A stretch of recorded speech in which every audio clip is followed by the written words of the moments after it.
बिल्लाहि मिनश्शैतानिर्रजीम बिस्मिल्लाहिर्रहमानिर्रहीम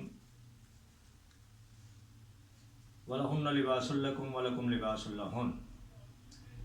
कुरान पाक में अल्लाह रब्बुल इज़्ज़त ने मर्द और औरत को एक दूसरे के लिए लिबास करार दिया है।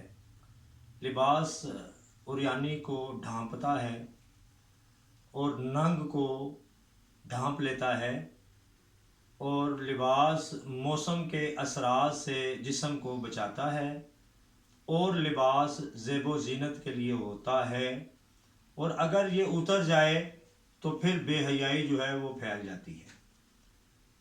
इस मामले में जो इंतहाई मोहतरम सन्फ को बेआबरू करने की साजिश की जा रही है, उसका नाम औरत है, और इसको औरत ही बदनाम करने की कोशिश कर रही है।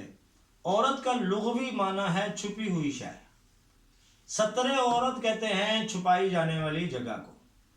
जब वो छुपी हुई नहीं रहती है तो फिर औरत नहीं रहती है। जब औरत नहीं रहती है तो औरत के हकूक की तालिब भी नहीं हो सकती है। इसके ऊपर मुआशरती तौर पर भी गैर मजहबी अंदाज में बेतहाशा गुफ्तगू बहुत लंबे वक्त के लिए की जा सकती है। खराबी किसी भी शय में हो सकती है, चाहे वो नर हो चाहे वो मादा हो। नर भी खराब होते हैं, मादा भी खराब होती है, और ये सारे जानदारों में पाए जाते हैं। ये बेहिस्सी हर जानदार में भी पाई जाती है, और खूबियां भी हर जानदार में पाई जाती हैं। अब मसला ये है कि एक ऐसा फितना इस मुल्क के अंदर जो है वो मुतारफ करने की कोशिश की जा रही है। पहले जो पाकिस्तान मुखालिफ कुव्वतें थीं, उन्होंने मज़हब को इस्तेमाल किया फ़िरका वाराना कत्ल गारत में। इमाम बारगाहों में बम ब्लास्ट हुए, मसाजिद में बम ब्लास्ट हुए, तलीमी अदारों में बम ब्लास्ट हुए, ज़ालिमान के रूप में इस्लामियान की शक्ल इख्तियार करके लोगों ने दहशत गर्दियाँ की, किसी भी नाम से की। जब वो नाकाम हो गए, जब वो तबाह बर्बाद कर दिए गए, मुल्क पाकिस्तान के तहफ़्फ़ुज़ के लिए उनसे जान छुड़ा ली गई, तो फिर नए नए फ़िरके, नए नए तफरके, नए नए जो है वो फसादात मचाने की कोशिश की जा रही है। अब ये जो नई साजिश है वो ये है कि अवाम में से लोगों को तबकात की तकसीम के बाद सन्फ की तकसीम की तरफ लाया जाए, और अगले साल तक मुल्क के अंदर जानबूझ के पूरा साल इस इशू को मुख्तलिफ चैनलों को पैसे दे के इसको बरअंगेख्ता कर दिया जाए, ताकि अगले 8 मार्च तक मुल्क के अंदर एक फसाद को भरपूर तरीके से बरअंगेख्ता करके गरमा दिया जाए।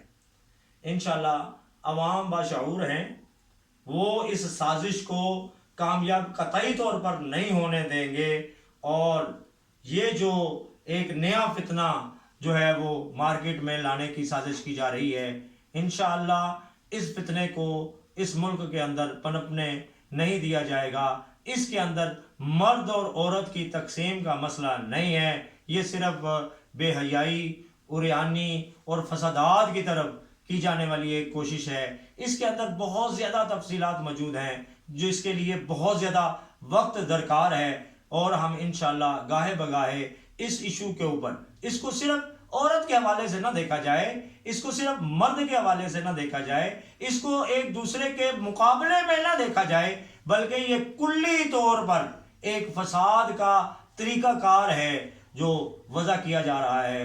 और वो लोग जो बराह रास्त औरत की मुखालफत के ऊपर जुबान दराजी कर रहे हैं, या वो फहाशा तबका, फहश तबका जो मर्द को टारगेट करके उसके पीछे छुपे हुए अपने अज़ाइम को फसादात की तरफ लाने की कोशिश कर रहा है, ये सारे के सारे बेनकाब करने बड़े ज़रूरी हैं। और इसको बहुत ज़्यादा जो है वो ज़ेर बहस ला करके गैर मुतल्लका मौज़ूआत के ऊपर दुश्नाम और गाली गलोच की तरफ जाने न दिया जाए। मैं मुतल्लका अदारों से ये गुजारिश करता हूँ कि अपनी ज़िम्मेदारी समझें और इस फसाद को बढ़ने से पहले ख़त्म करने की कोशिश करें। जिंदाबाद पाकिस्तान, जिंदाबाद सदा सलामत पाकिस्तान, ता क़यामत पाकिस्तान।